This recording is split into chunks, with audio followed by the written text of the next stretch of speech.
It was a warm and magical SATE. The sky was full of color. Beautiful purple and blue clouds above my head, filling the air and the sky with so much light and beauty. Distant thunder rumbled in the distance. I could hear crickets chirping, a wolf howling, and life all around me. I lit a campfire and took in my wonderful campsite full of raging infernos, noises that felt really close, and even wildlife. Unaware that soon things would become very, very different. First, it became quiet, eerily quiet. The sounds completely disappeared. There was no sound at all. Where was my distant thunder? Where were those wolves howling? The crickets chirping? All I could hear was my own voice. And then it became dark. Where were those lights in the sky, those clouds? All of that beauty gone. Even my campfire, my campsite. It was just me, alone, on a platform. Just a guy standing considerably less interesting. And I wondered, is this it? Is this what life is? Stark and colorless, drab and soundless, cold and technologyless? Or is there something more? Could there be more? And then she appeared, a woman, shocks of curly auburn hair cascading around her visage. Clearly, the holder of numerous Lumen West Awards and 7 Theo Awards for outstanding achievement. This could be none other than the principal designer and CEO of Visual Terrrain, an award-winning design firm specializing in lighting design for architecture, attractions, and the arts, Lisa Passamonte Green.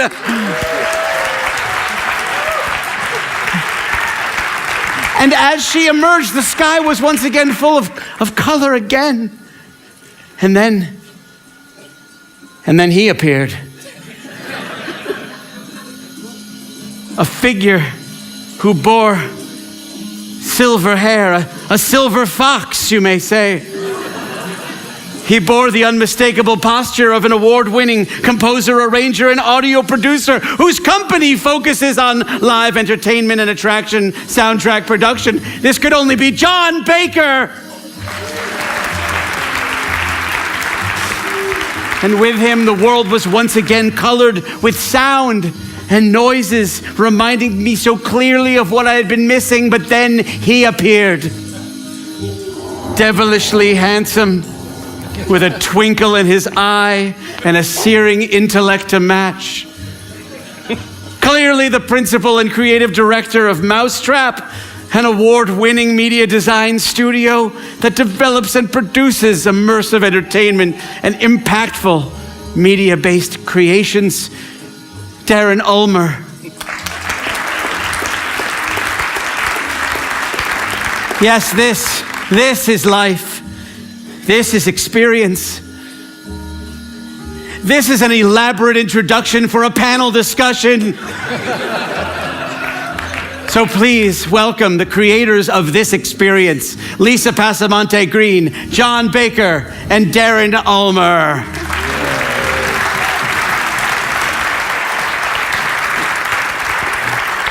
What we will do now is each of our 3 creators of this experience that you walked into will give a brief presentation about how they create what they create, including what you just experienced, and then we will take some question and answer at the end. So let's begin with John Baker. Ladies and gentlemen. right. Hi, I'm John Baker, and in this panel, I am the sound guy. Yes. I'm going to talk a little bit about how sound works in the brain, and then we're going to talk about some technologies that enable us to bring the sound into our worlds more immersively. Now, sound is a sense that's always on, and consequently, we take it for granted. So in the first couple of minutes of my talk, I'm going to share a little bit about how we humans perceive sound. First of all, psychological. A sound... Okay. Not psychological, physiological. Physiological, what just happened? When we heard that sound, we got a shot of cortisol. Our fight or flight section of our survival brain was triggered. That's a physiological response to sound. It's built into us. We have a lot of things that happen, including breathing, your heart rate, and brain waves are affected by sound. This sound, it's not always bad sounds that affect your brain, but this sound affects you very positively. It's the sound of surf. And a surf breaks about 12 times a minute. Well, this affects us physiologically because a sleeping human breathes about 12 times per minute. So when we hear the sound of a surf, we're very calm. We're very rested. We feel like we're stress-free or maybe going on vacation. The second way sound affects you is psychologically or emotionally. This is Barber's Adagio for strings. And when I first heard this, I thought, wow, I knew that music was powerful. Music is probably one of the most powerful sounds that we know that affects our emotional state. And when I heard this the first time in music school, it affected me very deeply. But then, some years later, I heard the same piece of music in Oliver Stone's Platoon. If you recall the end of that movie, see some nodding heads here. It's the only sound that was at that final scene. I think Willem Dafoe is running for a helicopter in slow motion, and it's just this climax of a movie. And boy, that song, which I thought was great to start with when I was learning it, all of a sudden had this deeper, more profound experience in me because it was attached to a picture. And so music can affect us very, very quickly emotionally, but not just, sadness. We also notice that music, when it's upbeat or up-tempo, puts a lot of dopamine in our brain, which is a feel-good chemical. So we know that it can positively and emotionally bring us down. But there's other things other sounds that affect us emotionally too. Let's see, this quickly affecting your mood. If you could play the next one. This is bird song, and most people find this very reassuring. But there's a reason for it, because for tens of thousands of years, when we've heard the birds chirping, it was meaning that it was safe. This was, business was as normal. But when it would stop is when we had to be worried. The third way that sound affects you is cognitively. So it's hard to understand me when there's other stuff going on, right? It's very, very hard to focus your mind when there's two things competing for your attention at once. Now, my kids swear that they can multitask, but I'm here to tell you that when you're trying to get an audio job done, like, for example, mixing on-site, I'm sure some of you have done on-site mixing at a theme park that's under construction, it's not easy when you've got jackhammers and compressors and things like that, and you're trying to focus your brain on a good mix. Those things are cognitively very impairing. But it's also important to understand, like when you're designing zones, like zone audio in a theme park, you want to be able to discreetly put the sound of one background music area different from another, so your brain's not confused. Or if you're in a dark ride, you want to make sure that you've got the right sound treatment so that one scene doesn't bleed into the next. So this is a very, very important thing to remember when you're designing, that cognitively we're affected by sound or confusing sounds. The fourth way that sound affects you is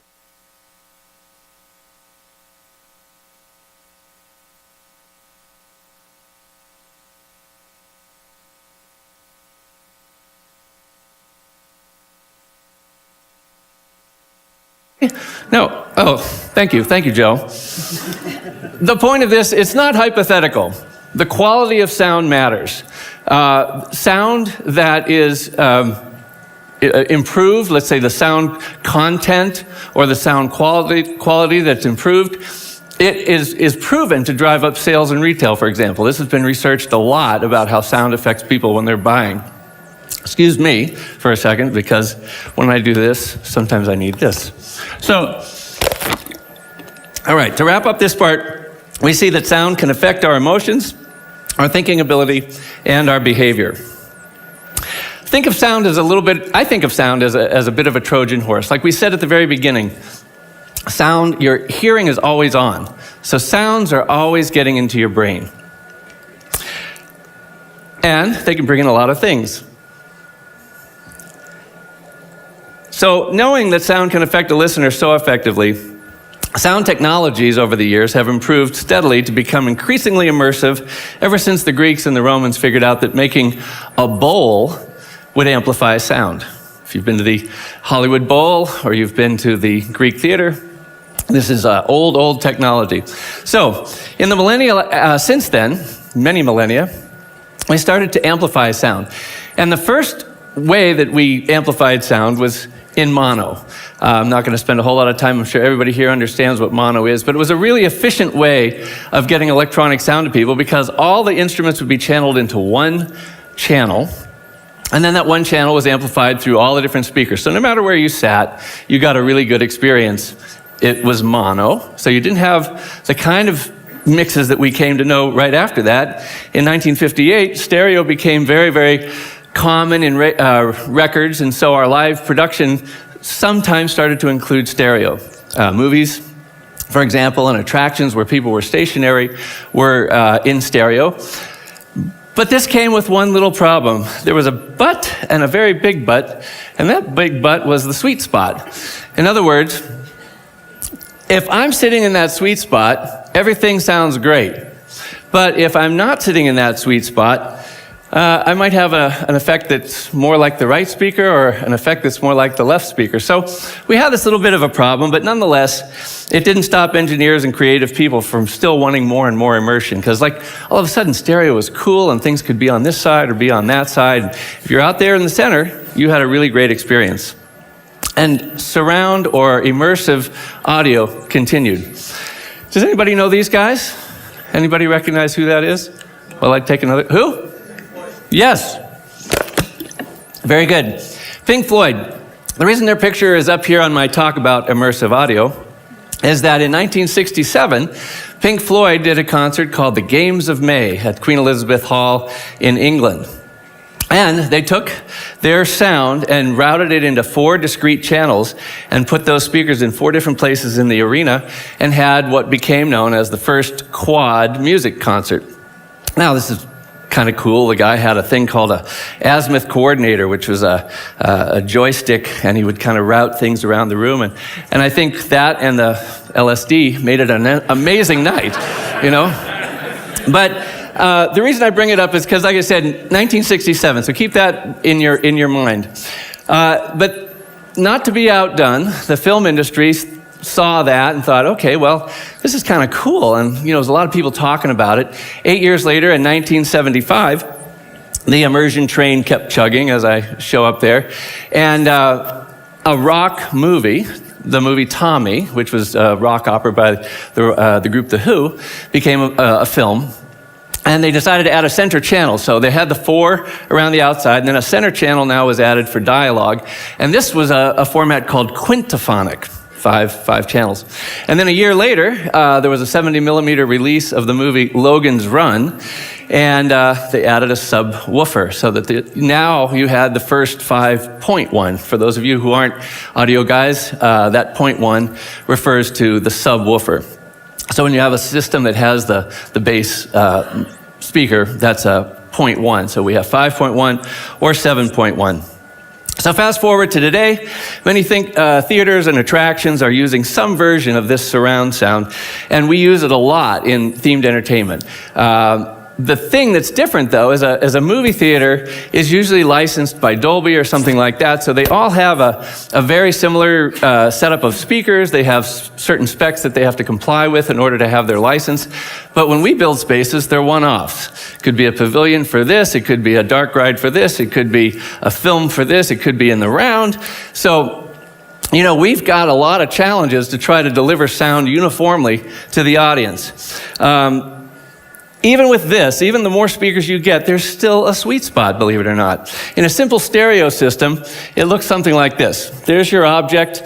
You've got your left speaker and your right speaker. The waves represent the volume. When they're even, that sound sounds like it's in the middle. But if you want to move it to the left, you know, you decrease the volume in the right, you increase the volume in the left. Really cool if you're in the sweet spot, because then you hear that thing go to the left. But what happens if you're sitting over there? It just sounds like this thing's getting louder. It's getting louder. It's getting louder to me over here. I'm not getting that cool effect that we were hoping for. So our engineers have reached out to neuroscience to try to figure out, are there other tools in the toolbox other than volume? And it turns out that there is. Neuroscience was asking the same question, so they did a lot of research, and they came up with this part of the brain that manages what's called sound localization. And it turns out, ta-da, that volume is not the only thing that determines how our brain perceives where sound is coming from.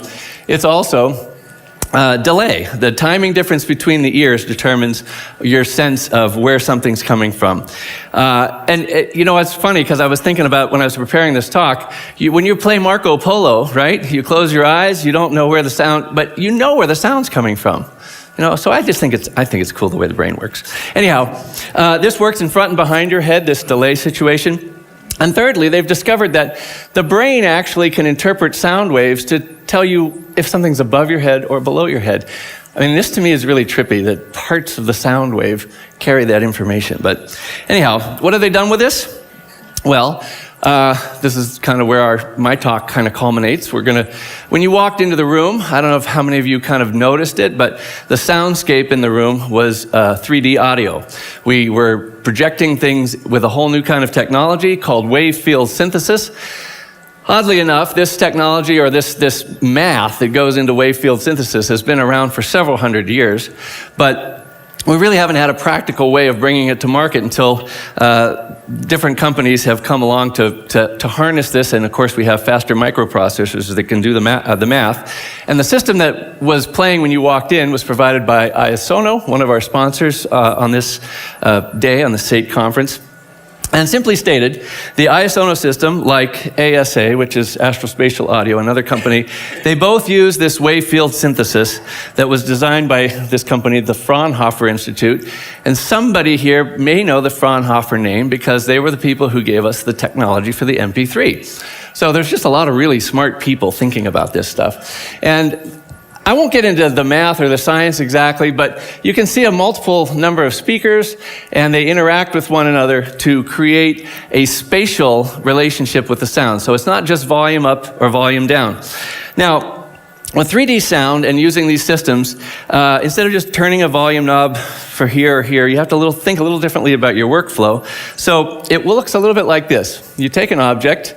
That's not a great picture. I'm sorry, Daren, but that's your fireplace out of your artwork here, shrunk little. But you take an object like a fireplace, and you say to yourself, okay, I have to decide how loud I want it to be, where I want it to be in the spectrum of the people that are sitting in this room. I have to think about how far I want you to perceive it to be, so that's distance. And then you have to make some decisions about the acoustic characteristics. Do I want it to be dark and muddy, or do I want it to be bright? And so once you've decided that in this new kind of technology, you get a sort of a little data stream that runs parallel with your audio, and you feed it into this processor, and you get a scene. And you probably didn't notice, but there's speakers up in the catwalk all the way around the room. So all four sides, and this is the sound that you walked into. This is, there's a lot of technology here. There's a lot of math going on. I don't want to bore you with that, but it's a really great system because it can give you dimensional experiences. How many people here have been to the Haunted Mansion at Disneyland? Okay, you know, in the pre-show, when you're split into those two small groups, you've got 6 or 7 people in your group, and there's little sounds that kind of come by your head. There's people talking. All right, that's this technology. That's this three-dimensional technology in a small space. So you don't have to have a big room like this. You can use this technology to build a scene in a ride. It doesn't have to be used in a big theater. And it's very, very cool in terms of the scalability of the technology. Our little demo when you walked in was just the nature sounds, but I'm going to take a break right now and let Max from Iasono play a demo. It's called Trance.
All right.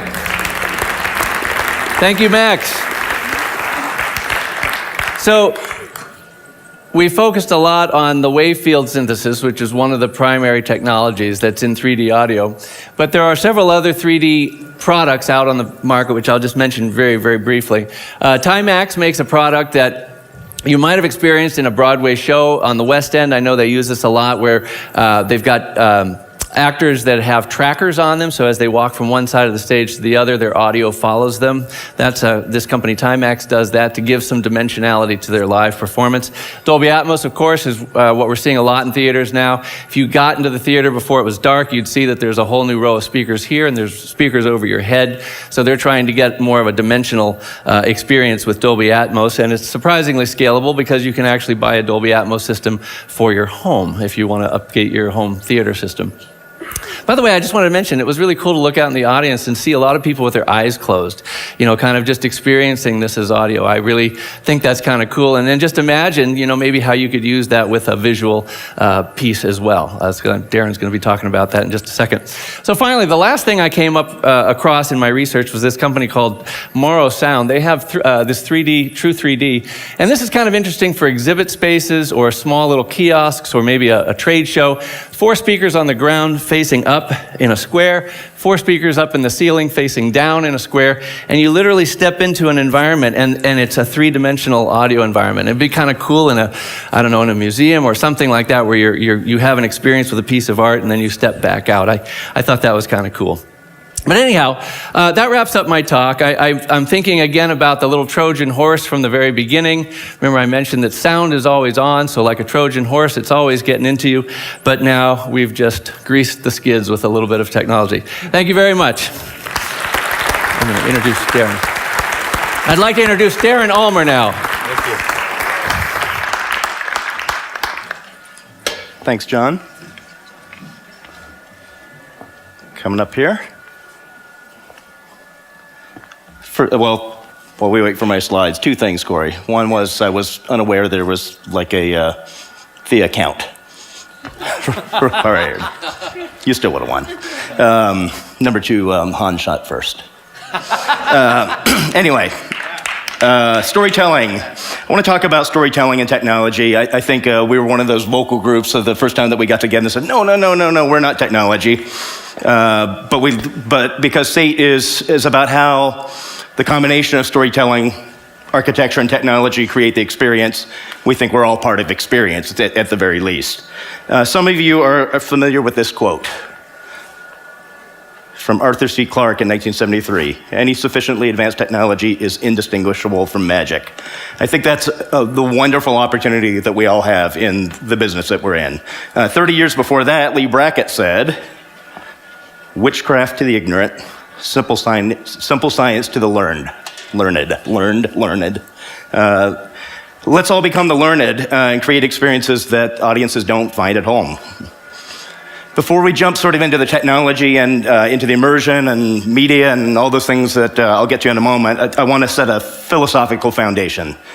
One of the things I think is very different about what we all do from broadcast television, from feature films, is that our central characters in the stories that we create, not always, but very, very often, are our visitors, are our guests. Therefore, our technologies must surround them. They must focus on them. We must immerse them in those technologies, just like you would immerse an actor on screen in his set, in his lighting, and in his sound and his environment. Here's a controversial thing for me to say at a SATE conference. And it's one of my core philosophies, actually. We often talk about the fact that it's all about story. In fact, I don't think that it's actually all about story. I think that we need to focus on the end outcome. The end outcome is that it's actually all about an emotional connection. It's about an emotional response from our audiences. Story happens to be very arguably the best tool to achieve that end. But there are other tools along the way, and we have to understand that it is the emotional connection that the story is serving in the first place. So it's our job to reinforce emotion. So we want to use our tools of technology to do that. The emotion is the feeling you want the audience to experience at each and every moment within an experience. For every show we do at Mousetrappe, we start with, we call it an emotional beat map. We go scene by scene, and we literally write down words about what we want the audience to be feeling at each moment in a show. And everything that happens in that scene, every visual, the way we think about scale, pace, volume, light, intensity, all those things have to match up with that emotional beat map that we created in the beginning. That's our benchmark along the way. Another thing to think about is the fact that our audience is actually creating their own stories. No matter how much we tried to guide them, they will find their own stories along the way. It is our job to guide them. It is our job to give them clues and to give them the tool set to create their own stories. Because although you can lead a horse to water and you can't make him drink, you can salt his oats. I'm going to credit Joe Rohde with kind of planting this seed with me a few years ago about the IP bank. A lot of us are in the business of taking well-known IPs, whether it be film or otherwise, and converting them to dimensional experiences. What Joe taught me a few years ago was that you can either make deposits or withdrawals from that IP bank. And the danger is to make too many withdrawals from the IP bank. That's just taking a movie and putting a movie in the park. Or just replicating through clips, or not doing anything that expands that universe, gives you either an alternate point of view on a story that you've seen before, or allows you to experience it in a way that you haven't before. When you create those new experiences, when you create those new realities, the guests create their own stories, and you've added to the IP bank. Why include media? I actually don't believe that media is the solution for everything. I think Danny had some good points about that this morning. It's not always the best solution. There's often more creative, more tactile ways. In fact, a lot of our job is to take those things that you saw on screen and translate them into these new tactile experiences, right? To create theatricality and to create these alternate universes that really shouldn't just be a mirror or a set of clips from a film, right? So, if it's not always the right solution, let me give you some of the things that I think that media does the best job. One is that media is dynamic. It's very energetic. It's very easy to quickly change sets and scenes in media. It's very easy to create a lot of emotion and action and editorial and that type of thing. When that's what you're looking for, sometimes media is the best solution. Here's a transition I swore I would never ever use again, but I had to do it. Media can create some very magical moments. It is part of the illusion toolkit when used correctly. So I think that there are some very, very great opportunities, whether it be part of a Pepper's Ghost or other types of visual effects that we can incorporate at this point only through media. I think that can be one of the very, very effective uses. And then there are a few cases where it just is either the only solution or the best solution. So here's a few of those cases for us. One is that once in a while we have characters or people or animated characters or historical figures that our only other two solutions might be a live actor or an audio animatronic. Right now, in many cases, media can bring an animated character to life in a way that you still can't do through animatronics or through physical characters. There are times where you want to bring a historical figure back through archival footage or through recreations. Media is a good way to bring those characters into a show. There are certain types of visual effects that media does best, especially when done through mapping and through sort of transparent technologies. The tools that we have in visual effects can create some very, very effective special effects in a show. Media can take you to or bring locations to the audience that they couldn't have otherwise visited.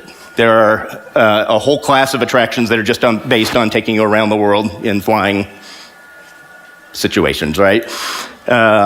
Realism. Sometimes realism is a really good tool. This often applies to the museum aspect of what we do. Beyond All Boundaries that we did at the World War II Museum really required the use of archival footage. Media was the only way to realize that. And then media is very good at brief linear storytelling and really effective and efficient communication of information. So that's why you see it in safety videos and cues a lot. So therefore, given all these opportunities, I just about skipped one, didn't I? Physical space limitations. Screens can help us extend spaces. There was no room to build a forest behind the proscenium here, right? So there are a lot of cases where the use of screens and videos can change the perception of the space. So therefore, you should know what role the media is playing in your production and in your experience. It's not... There we go. Is the media playing a starring role? Is it a media-centric experience like a ride simulator or a film-based attraction? Or is it in a supporting role? Is it helping extend scenic or bringing characters or visual effects to life? Is it an illusion? Is it magic? Back to our keyword for these 2 days, immersion. Immersion to me is very difficult to create in a flat two-dimensional space. It's hard to do on a flat screen. We rarely do things on a flat screen, unlike today. Usually we would look at surrounding the audience. We would look at creating multiple planes of projection using all the tools that we have to create depth and dimensionality. So we want to surround the audience, because once again, our audience is the central character in the stories that we're telling ultimately. We want to fill their senses, not just with the media, but with the lighting, and with the audio and all the other tools scenic.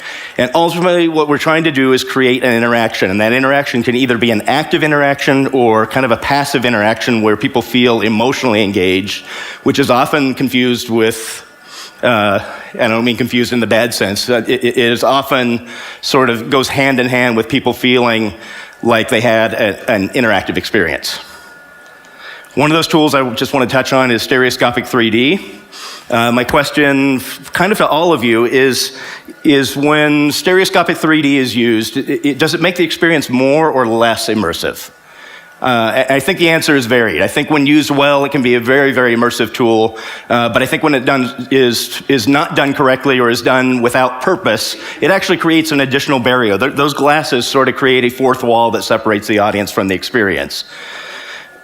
So we have two big reasons that we end up advocating 3D to be used in a production. Number one is that, to me, the single biggest advantage of stereoscopic 3D is that it hides the plane of the screen. It creates a mental illusion where we're not as aware of where the screen is in the space. Used very, very effectively in the new Star Tours, where you have less of a sense that that's being projected a few feet in front of you, but you feel like you can see beyond that screen out into space. The other one, of course, is that you can reverse that, and this is maybe the more cliche, stereotypical use of 3D, which is we can invade your space by coming forward and break that fourth wall and bring things into your own world. Projection mapping. Big thing we do at Mousetrappe. Projection mapping was originally titled Spatial Augmented Reality. It was, and I think that's a very, very interesting way to think about projection mapping. What we are doing is creating a shared augmented reality experience for people. If you stand in front of the castle or in front of the Tree of Life or some of the other mapped projection experiences, you're aware of the environment, you're aware of the underlying physicality of the structure that we're projecting on. Could be in the theater, it could be on scenic, it could be on a costumed performer. We're augmenting that, and we're doing that in a shared way. It's not individualized, it's not yet interactive, but it is a way to take the reality that exists and add to it. The other thing that we love about projection mapping is that it gives us a 3D parallax-based experience without the glasses. When you tilt your head a little bit on a projection map building or a set, you get a sense of depth, and you do instantly perceive that something's happening in the real 3D world, dimensional world. So to be most effective with these tools, we want to blur the line between reality and the augmented reality. There's just 3 quick cases I want to give you from our experience, and the first big one for us was Beyond All Boundaries at the National World War II Museum. Phil and I learned very early on in that process that by combining just a little bit of dimensional scenic, lighting, other things that broke the plane of the screen, that as we created other depth and other illusions on a flat plane screen, that it was very hard for the audience to perceive what was flat, what was real, what was actually dimensional scenic, and what wasn't. And that's not even a stereoscopic show. Another good example are the Pepper's Ghost shows. It's very, very fun to blur the lines between the lighting, between the physical scenic and the projected. And then, of course, there's projection mapping, where by using all the other tools along the way, it's not just the media, but all those other experiences that touch you and break the plane of the building itself, blur that line. Wrap up, just a few quick tech tips, how to get the most of this. Biggest thing for all of us, of course, is the collaboration. It's the integration of all these things together. As hopefully we demonstrated on the entrance here and through Corey's portion of the presentation, each of these elements works really well on its own. Together it creates that cohesive, complete experience. It's really, really important to integrate all those things together, to work together, for us to send images to Lisa early on so she can tell us what colors within the lighting she can hit and not hit given the facility and things like that, right? Few last tips here. This is the big one that we preach all the time, and I'm going to say it again to the room because we have the podium right now, right? Engage your experts from the beginning. Let their job be to help you create the experience, not to find the best solution given the circumstances they've been handed, right? The more you can engage early on, the more holistic it will be. You're just going to solve tons of problems up front. We can probably get into this in Q&A if we want to go further with that. Pre-visualize. We have such great tools now. For us, VR, again, is a great pre-visualization tool at this point. We do animatics, we do mock-up models, we do scale models of the buildings that we project on, and we project on them physically. Anything you can do to see it early on allows you to do something that's critical. Make some final decisions early in the process. On-site is not the time to be making your final decisions. Media, technology, all these things, so there's a little applause out there. Yeah. Media and all these technologies are also linear processes that they build on building blocks just like construction does, right? And you don't want to go back and redesign the building during construction. And then there's another core Mousetrappe philosophy I want to share. We always talk about starting at the end. That means a couple of things to us. That has to do with the development of the creative. The first question we ask at the beginning of any project, at the beginning of any charrette, and have to come to consensus with before we can proceed is this single question. What is the audience thinking, feeling, saying, and doing as they exit the experience? That's the starting point for us. When we know exactly what state the audience is going to be in when they walk out of the World Trade Center, the One World Observatory, the Kennedy Space Center, at the end of Happily Ever After at the Magic Kingdom, you can then almost work backwards from that point and build an emotional arc that brings you to that key moment at the end, which is that ultimate response you want them to have.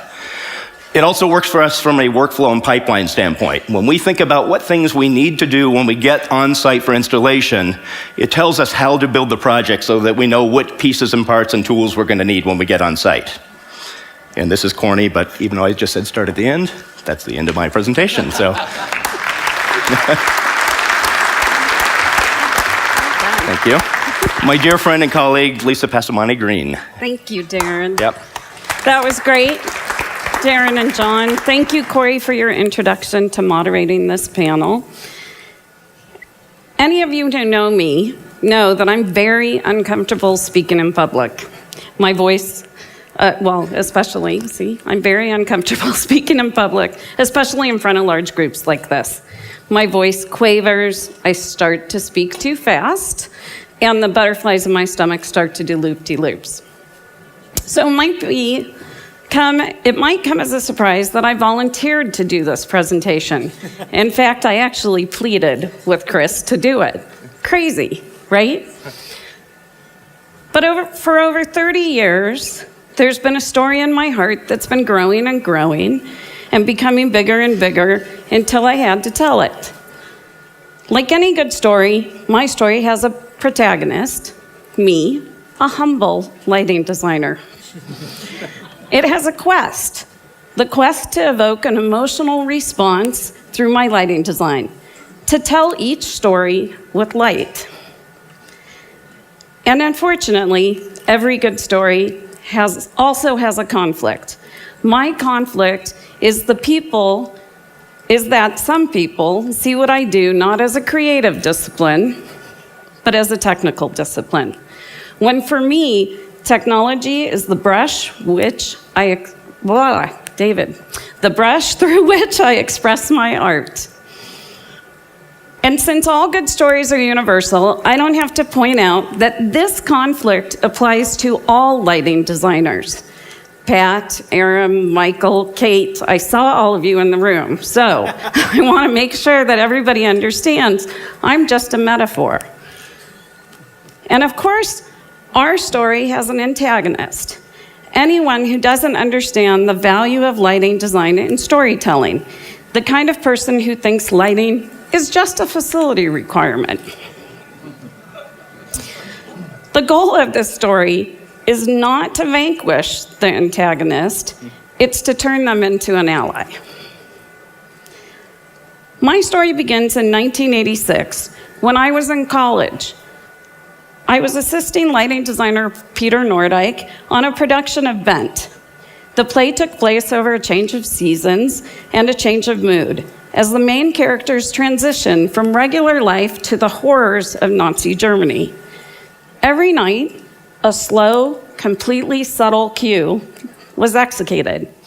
A lighting cue that was a nightmare descent into the bleak, cold blue of winter that fully immersed the audience into the scene. Peter picked a blue that was so cold and bleak, I have to breathe, you could feel it in your bones. The cue was almost subconscious. It was 30 minutes long. During the cue each night, I noticed something absolutely crazy, and to me, life-changing. The audience, at the same time, each night, would put on their coats and sweaters.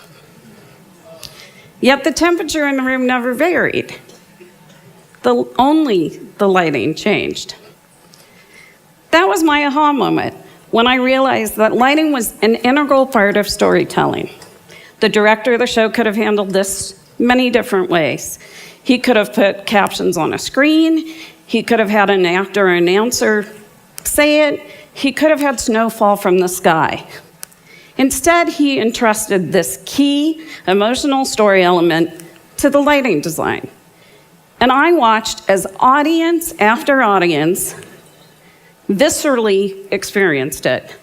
They felt the cold, and I had a new calling.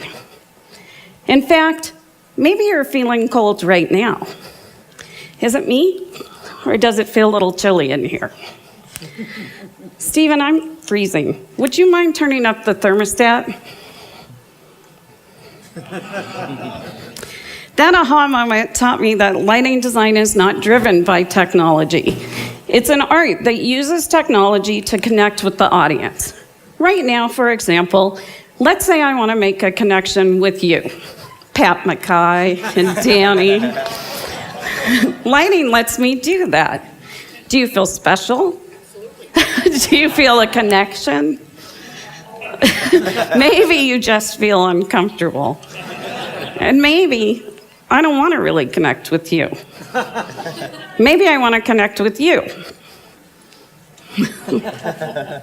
Or with you.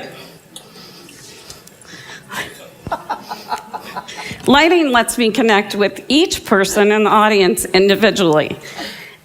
But it also lets me connect with the entire audience and make us one big happy family. But I'm getting ahead of myself since right now the story's still all about me. Stephen, let's focus back on me. Really? Could you at least make me look like a star? Okay, so maybe I'm not as humble after all. Since I control the lighting, I get to choose whether I want the audience to love me, like now, or fear me.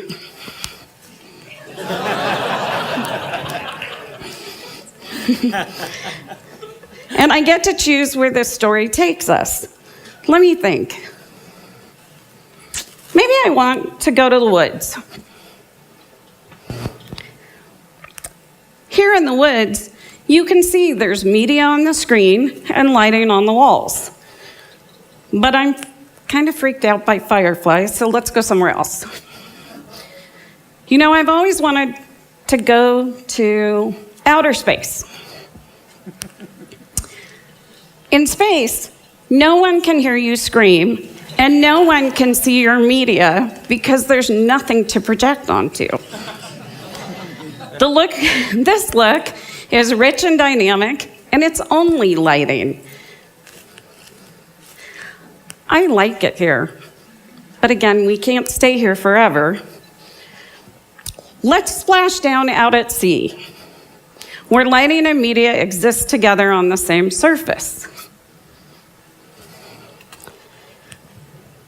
It's not easy to see where one begins and the other ends. Let's stay here till sunset. If only we had Mai Tais.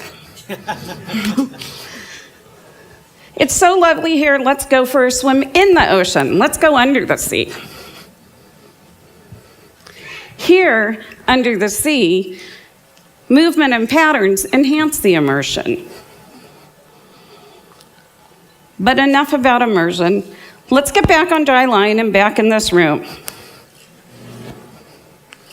Hey, Stephen, could you make it a little warmer? And how about smaller? And more intimate? No, really intimate. Okay, wait, maybe not that intimate. Stephen, that's way too small. Maybe, instead, let's be realistic. Maybe I just want to bring you to work.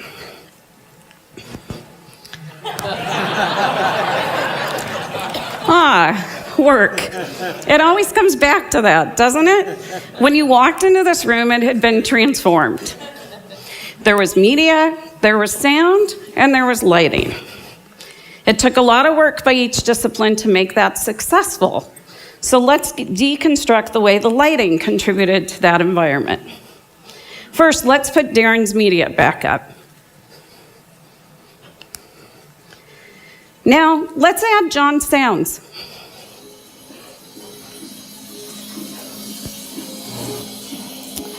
How about we start with the blackout and we can build the lighting from there. All right, for safety, we're gonna need aisle lights so everyone can find their seats. Let's put some light on the walls. Oh, that feels way too green. How about something that matches the media? Okay, how about let's adjust the brightness?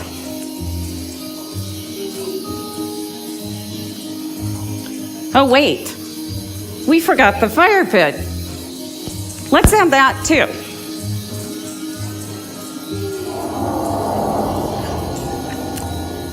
I hope you can see that all of the principles I've been discussing hold true whether you're lighting for a theater, a dark ride, a museum, or any other themed environment. Light is one of the most cost-effective ways to create, tweak, or add emotional weight to any space or experience. It can be used to immerse the audience or to distance them, and it can bring the media content off the screen and into the room. You wouldn't install the ride track, build the scenery, create the media, and name the ride before hiring a creative team to develop the attraction, though some of our clients have tried. A smart group like you knows the best time to bring on a lighting designer is at the beginning, because we are also storytellers. We bring the most value to a project when we're part of the core creative process. Great lighting design is about story. It caters to the story and it shapes the audience's appreciation of it. Ultimately, nothing is complete without the audience. And it is through this connection with you, the audience, that the lighting gets this. Start that over. It is through this connection with you, the audience, that lighting gets its power as an art form. Whether it is a group of friends around a campfire, or learning about historical events at an exhibit, or seeing animals in their native habitat, or experiencing a medieval joust, or hurtling through space. I hope that throughout this presentation, which took a lot of technology to accomplish, you were mostly unaware of that technology and more attuned to the story I was telling. And I hope that now we are truly one big, happy family. Thank you. Corey. Come on. Bring those up. All right, so now we're gonna have a little discussion. Oh wait, we forgot something important. Yeah, we do. Thanks. Oh, I get this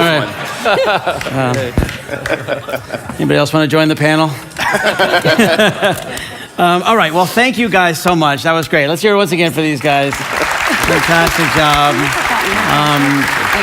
A couple other, before we have the questions, just want to thank Technifex for our wonderful fire pit. Yay! And Iasono for our incredible sound system. Donated. And what I'd like to do is not to do this like a traditional panel where I ask you all the questions, but really to make this a discussion where, you can... The bit's over. but you can pass the flask. This bit's out. But rather to have like a discussion amongst us, like what questions do you have for each other? We can talk amongst ourselves, and then we'll open it up for some questions from the audience. So anybody have any burning questions? I do have a question, because Daren, you brought up the fact that often we get to collaborate with each other on the colors of light that are in the media, and then how that affects the colors of light in the room. There are certain colors that you can do in media that we can't do in the physical world. Right. There's also certain angles you can do with your magical sky hooks in media that we can't do in the physical world. Right. Do you find that it's common that you collaborate with the lighting designers like we have in the past, or do you find that a rarity? I think it's fairly common.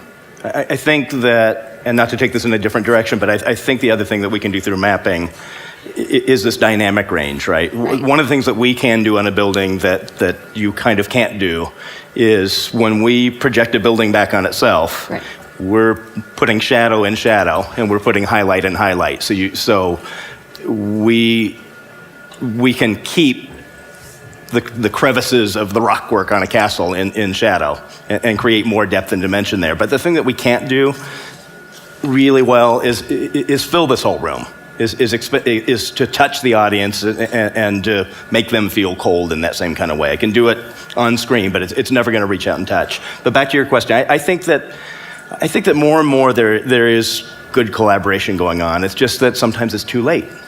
So sometimes it's after the systems have been specified, or the room has been designed, or the surface has been designed, or the building's been designed filled with glass that doesn't take light or projection, things like that, right? So, yeah.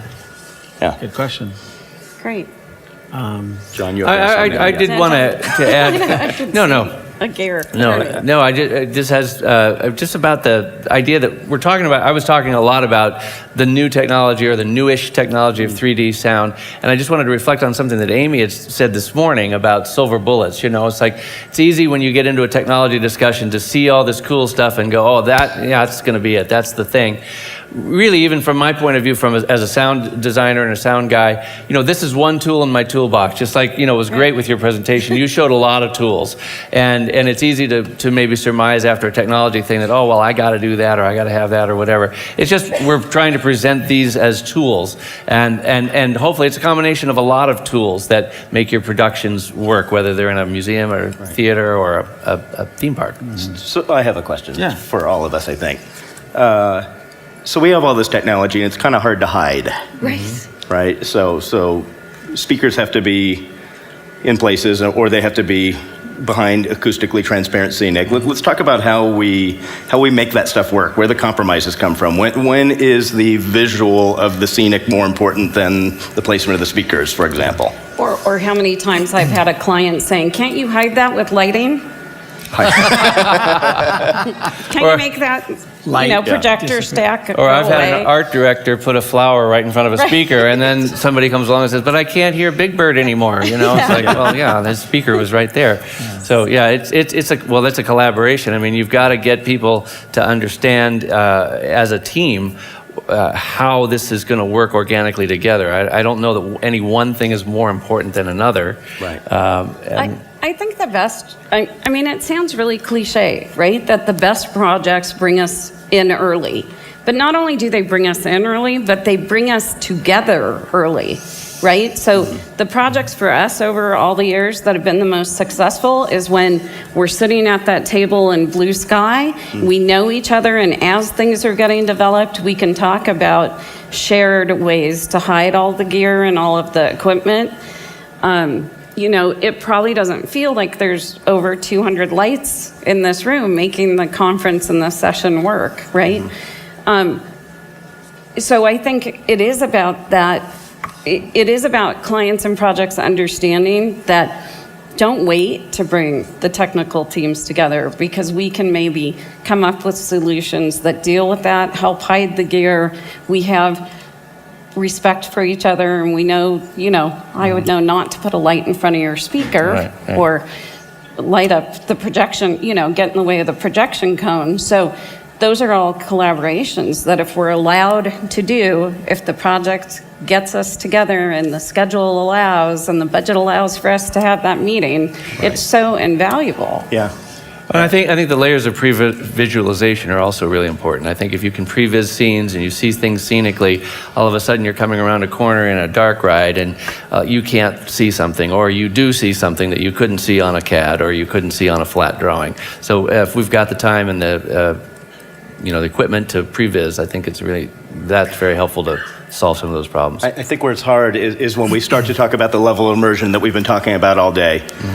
And we tend to hide a lot of things in the ceiling, including 200 lights, because it's not within this this genre's venues. the capabilities or a necessity in this genre. Right. I think it gets more difficult when you're talking about hiding lights in a fully dimensionalized cue or experience, right? It's still about collaboration and design, though, because we can work with the scenic designers to come up with ways to hide those lights.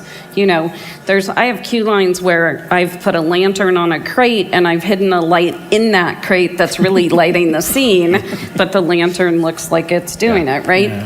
If I weren't collaborating with those scenic designers, I never would have gotten that crate to have an open back, right? So sometimes it's really simple. Right, right. Yeah, I think for us, we do a lot of projection. LED has great merit in daytime, but it's a really hard thing to theme. It's pretty much themed to rock concert. Right. It hasn't. And, projectors are large, but there are ways to hide them. In the Magic Kingdom, the projectors are 660 feet from the castle because that's how far back on Main Street you have to be for them to not be visible from the ground, right? So there are I would say there's always answers. I don't think we've ever reached one and said, you know what, we just can't come to a compromise. We can't find a solution to this. And I think as we look to the future, and we look towards projectors where someday we will separate the light engine from the actual projection lens, that we'll have a much smaller footprint for our equipment that actually has to be in a specific place, and then we can have an equipment room where we're driving the big portion of that too. Is that your tool of the future that you would wish if you had your crystal ball? That's one of the things I would wish for sure. Yeah. How about you, John? Sure. Any future hopes that the technology will develop for you? Physically, speakers are big. Speakers, and the more you ask of a speaker, kind of the larger it has to be. And so that presents a lot of problems when you're setting stuff up. But I've seen a lot of new technology. There's a speaker technology which is flat. It's about 2 inches thick, and you can put it on a wall, and it's got about 20 different drivers in it. And it's all this kind of cool technology where they combine these little drivers, but you can put them up against the wall, and it's completely flat. And it's really easy to theme, really easy to art direct. You just put some transparent cloth over it. It's great, so you don't have these big boxes, and they've got a tremendous throw. They don't have any low end, so you still got to hide a subwoofer somewhere in the attraction, but you've got your highs and your mids, and you can hang it on a wall. So that's one of the things that's just recently happened that I love, and Fraunhofer, those people I was talking about in Germany, they're the cutting edge of a lot of that technology. So it's really cool. Lisa, any lighting wish list? Well, I would say, and I know that the lighting designers in the room will back me up on this, that we've been in a lighting revolution for the past 10 to 15 years because of the advancements of LEDs. And so our challenge is still trying to train clients that a light is no longer a light bulb in a fixture and a power cord, right? Now we're dealing with solid state lighting, and we're dealing with it on a huge scale, and it is exponentially more difficult and more things to track.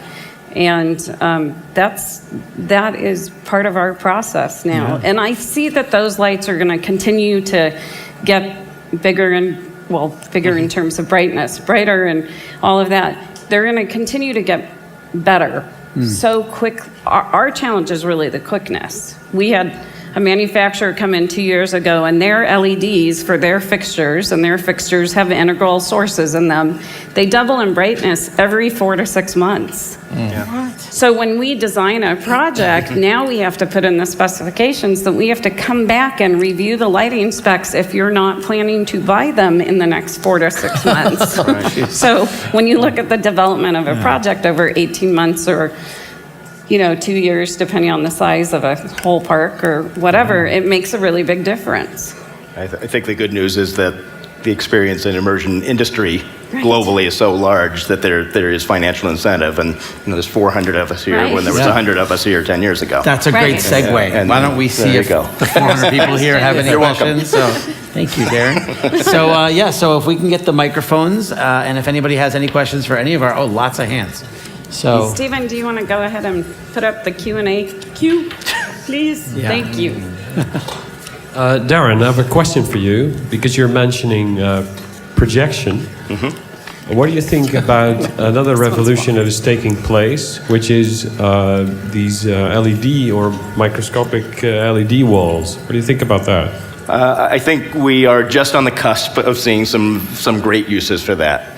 I think that a few years ago we were looking at OLED and thinking that OLED would be based on a fabric and produced in mass quantities at some point that we could wrap around any object to.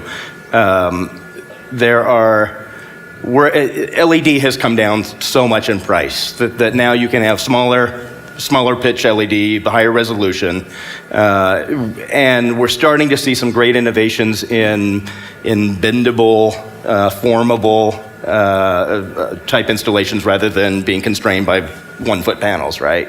And so I'm excited for where that could go. I don't think that we're there yet, other than for some specific applications. And there's another thing I want to say about LED versus projection. They're very, very hard to mix in a theatrical environment because, like lighting, you're not looking at the sources generally, right? Yeah. You're looking at the result. You're looking at the reflective aspect with projection, and with any luminant light source, be an LED panel or an LCD screen or anything. There's a completely different feeling and value to that, and they're very, very hard to combine. And generally, and this is a generalization, when you're looking at a luminant light screen, it's a little less magical. You instantly perceive the fact that it's generating light, and those photons are coming straight at you rather than somehow the environment being affected by it. So at this point, I still prefer projection, but open to any technology that gives us a bigger tool set. Good question. Thank you. There's hands back there. And back there. Microphone distributors.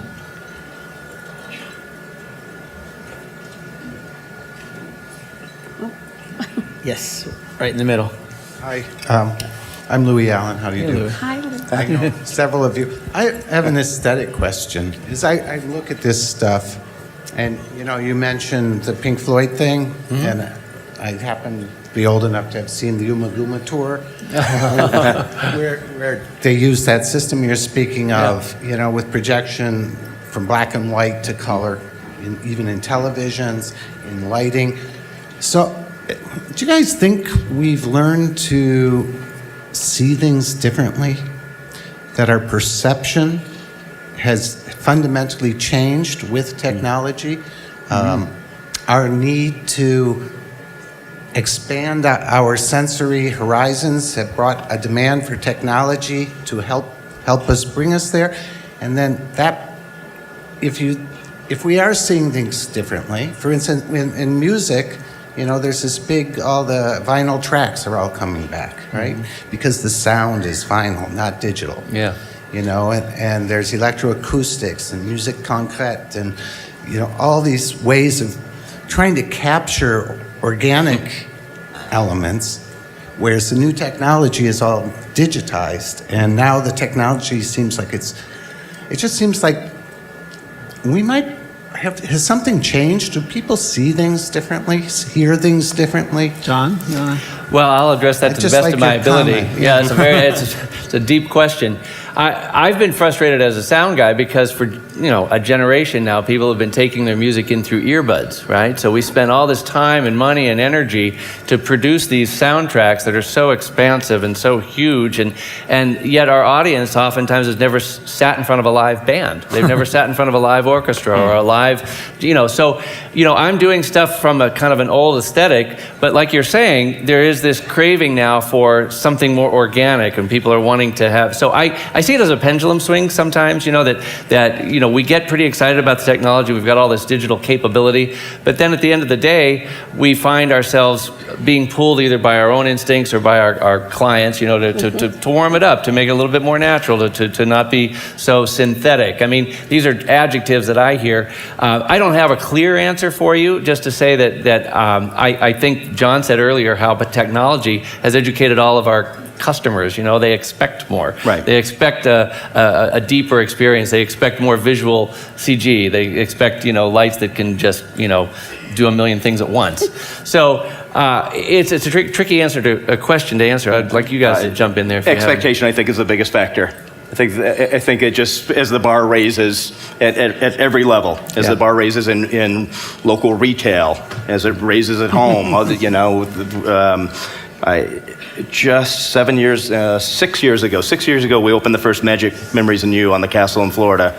We are now 11 times brighter and 4.5 times more resolution than we were for that show. And that show was acceptable. Wow. But if we went back to it right now, you would... You'd think it was I'm dead. horrified to think of what it looked like, yeah. Okay. I All see right, that so we're going to slide. wrap it up. So let's thank John Baker, Lisa Passamonte, Greeting Daren Ulmer one more time. Thank you so much.